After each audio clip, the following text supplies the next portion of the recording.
Right, so this is the first ever time that I've made a video like this. Like, I only got this idea, like, on a whim a few days ago, because I watch a lot of, like, YouTubers who, like, make Storytime videos, and they have, like, their own gameplay in the background, Luna, Goblin being, like, very, big examples, and I was like, you know what, why don't I do that, but, like, here, and, like, I'm using this as, like, a trial run, but I don't know if I'll actually continue to make videos like this, like, on a regular basis, but I was like, you know what, why not, like, it's gonna be fun.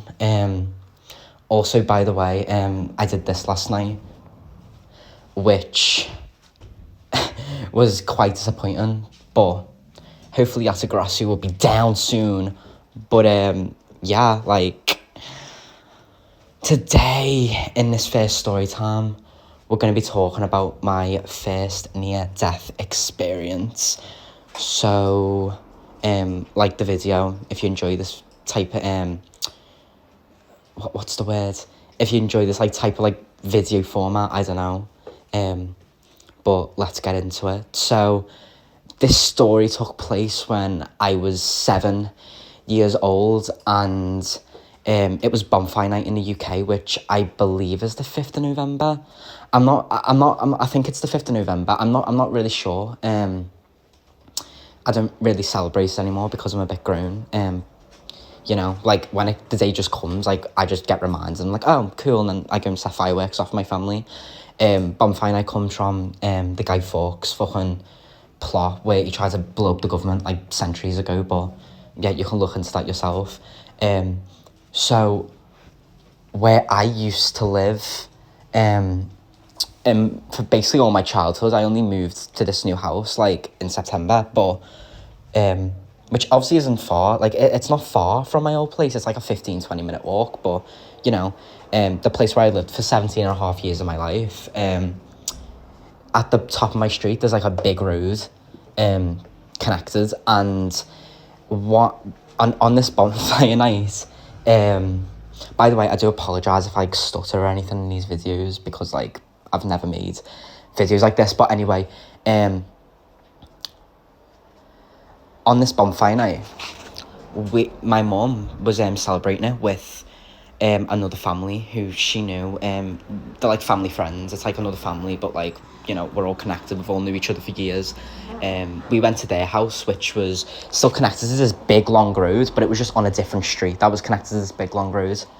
Well, not big long road, but the road that we were at, which was where this family lived, it was, obviously at the bottom you'll have the big long road that connects to our road also, but facing on the other side of this big long road, you had a shop and a fireworks shop, and this fireworks shop is only open around bonfire night, because why would anyone sell fireworks, like, in the middle of, like, winter or, like, the summer? It doesn't make sense. But anyway, actually, no, for the winter it does make sense for New Year's, but anyway, I'm going off track.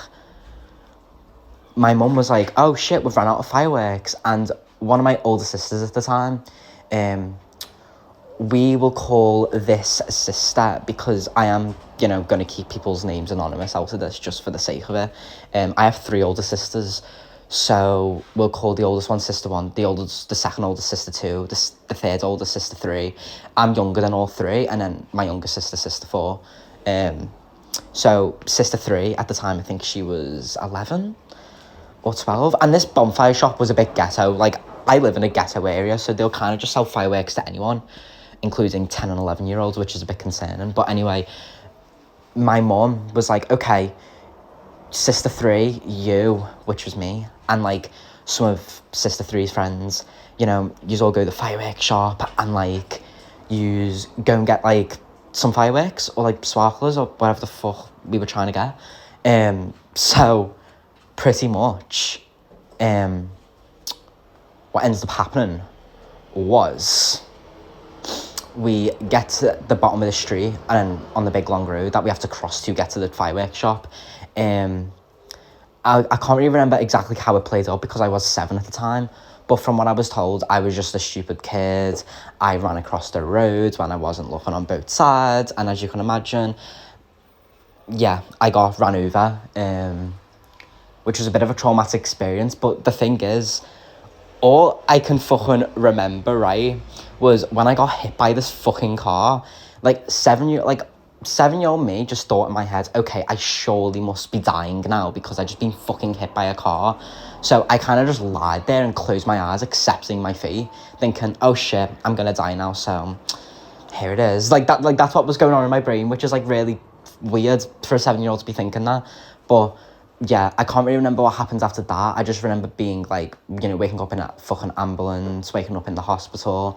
And then my mum was like, she told me years later that it was actually, like, an old man who hit me. And, like, you know, luckily he wasn't going too fast. But he was still going pretty fast. Like, it still could have been really fatal. But luckily, I didn't even get out of that situation with any broken bones. I only got out of it with, like, a graze on my chin. And that was about it.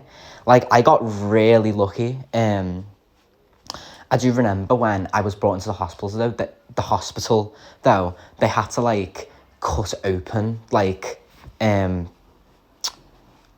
jacket I was wearing because they couldn't, like, unzip it because they were worried if, like, there was any open wounds on my body. They didn't want to, like, inflame anything, so they had to literally get a pair of scissors and cut through my jacket. And I loved that jacket, so that was a bit sad. But yeah, I remember, like, a week or two later when I went back to school, I was in, like, year 2 at the time. I just remember a lot of my friends come up to me being like, what the fuck happened?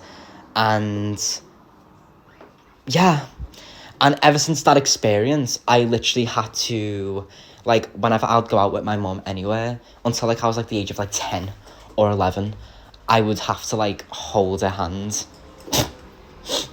everywhere. And until I reached, like, the age of 10 and 11, I was like, Mum, I'm getting a bit too grown for this now. And she was like, okay. So that's essentially the story of how I could have died.